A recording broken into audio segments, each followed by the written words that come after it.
Problema de análisis. ¿Estáis listos, chicos? ¡Sí, capitán! ¡Más fuerte!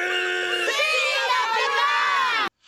Nos dice el enunciado sea la función f de x 8 menos x al cuadrado elevado a un tercio. Ya nos podemos fijar que ese elevado a un tercio corresponde a una raíz cúbica. Y nos piden que estudiemos el dominio, la continuidad y las asíntotas en el primer apartado, derivabilidad, extremos relativos y monotonía en el segundo, curvatura, puntos de inflexión y dibujar la gráfica destacando los elementos anteriores que acabamos de calcular. Es decir, este problema es en sí mismo más largo que un día sin pan. Fijaos que es un problema de 3 puntos. No sabría deciros de qué comunidad está sacado, pero es un problema potente. Por tanto, va a ser largo. Bueno, pues vamos a ir paso a paso resolviendo cada una de las cuestiones. Primero, el dominio.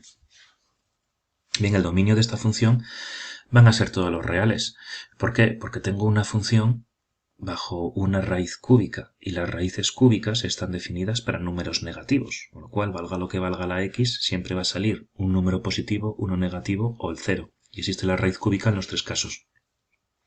Por tanto, dominio de todos los reales y continua.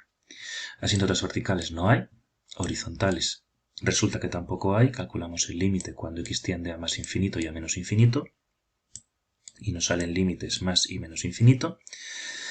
Esto nos podría llevar a pensar que a lo mejor sí que existen oblicuas, que cuando nos ponen en EVAO funciones que no tienen asíntotas horizontales o verticales incluso, a veces solemos tender a pensar que nos va a tocar una oblicua. Bien, pues en este caso resulta que no.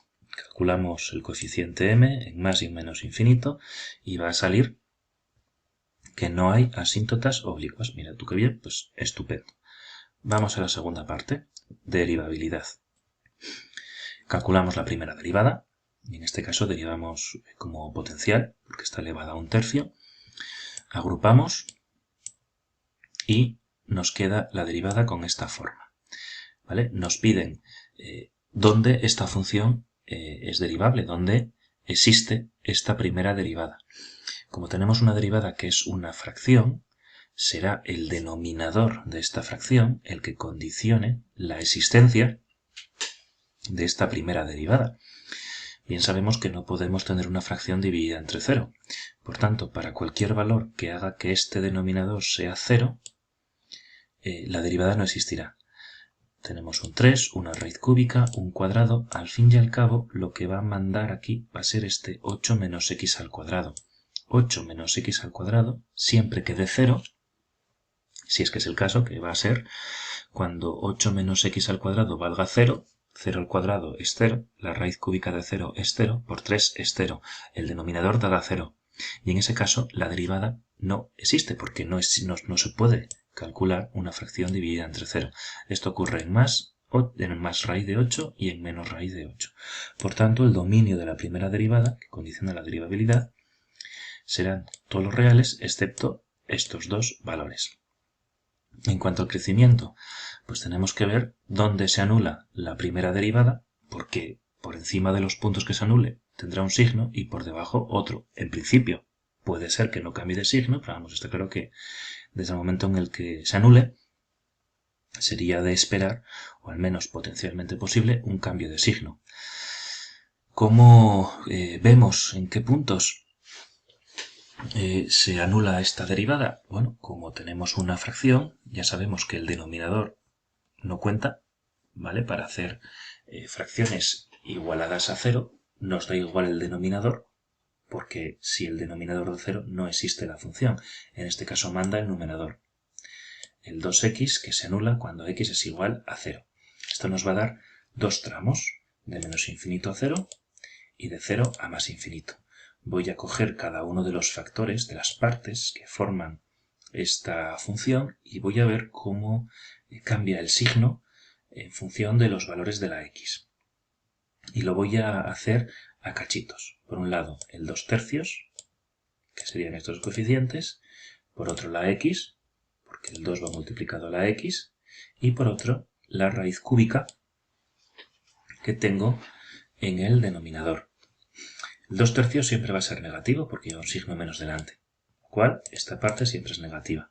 El denominador siempre va a ser positivo, esta parte del denominador, porque tenemos un cuadrado y siempre me va a quedar positivo.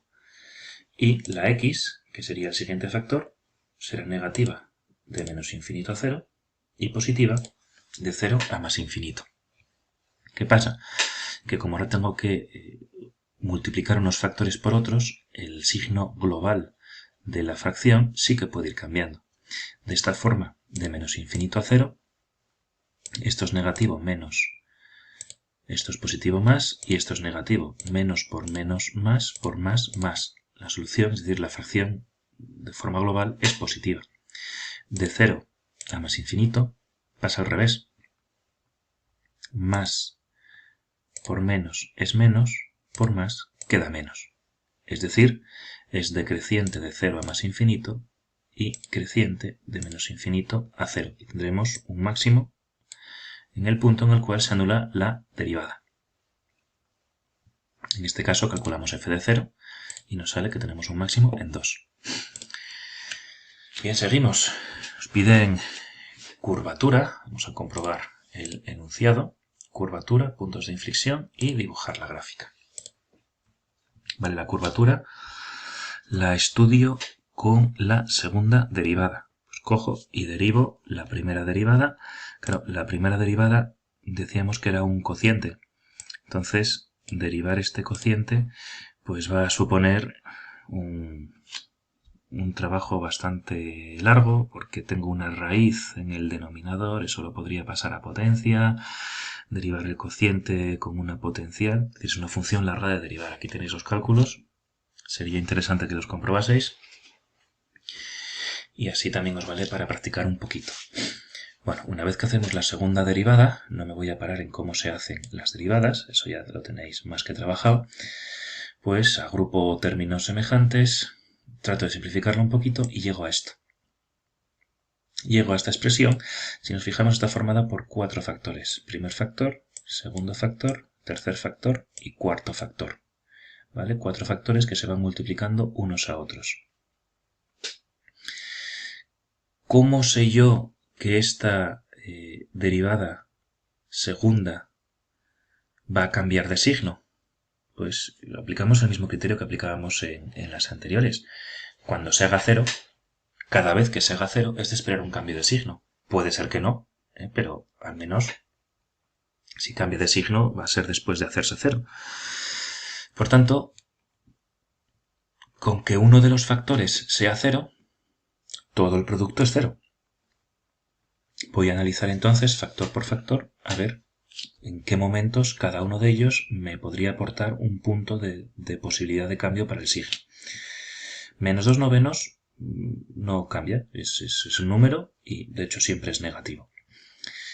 Este segundo factor, raíz de 8 menos x elevado a este exponente, si la x vale raíz de 8, esto es 0. Por tanto, en raíz de 8 podemos tener un cambio del signo. Esto nos va a marcar una serie de tramos. De este otro factor, si la x valiese menos raíz de 8, también me daría 0. Y de este otro factor, 24 más x al cuadrado, si diese 0, pues tendría otro. Pero claro, 24 más x al cuadrado, valga lo que valga la x, siempre va a ser positiva. Sumado a 24, este no se anula. Con lo cual son estos dos los que me van a dar valores igual a 0. Esto me divide mi segunda derivada en 3 tramos, de menos infinito a menos raíz de 8, de menos raíz de 8 a más raíz de 8 y de más raíz de 8 a más infinito. Voy a coger y voy a valorar en cada uno de esos tramos el signo de cada uno de los factores. El primero es negativo siempre. El segundo es positivo en estos dos y negativo en este. El tercero, positivo en los dos segundos y negativo en el primero. Y el cuarto siempre es positivo. Y ahora aplico regla de signos, menos por más, menos, por menos, más, por más, más. Es decir, entre menos infinito y menos raíz de 8, la derivada es positiva. Así estudiaría el segundo y el tercer tramo. Esto me permite decir que la función es cóncava para cualquier x perteneciente a los reales, tal que x sea menor que menos raíz de 8 o mayor que raíz de 8, y que será convexa para cualquier x perteneciente a los reales tal que menos raíz de 8 sea menor que x, que a su vez sea menor que raíz de 8, es decir, es convexo para cualquier x entre menos raíz de 8 y más raíz de 8. Con toda esta información, pues ya podríamos dibujar nuestra función. Y con esto finalizamos el problema.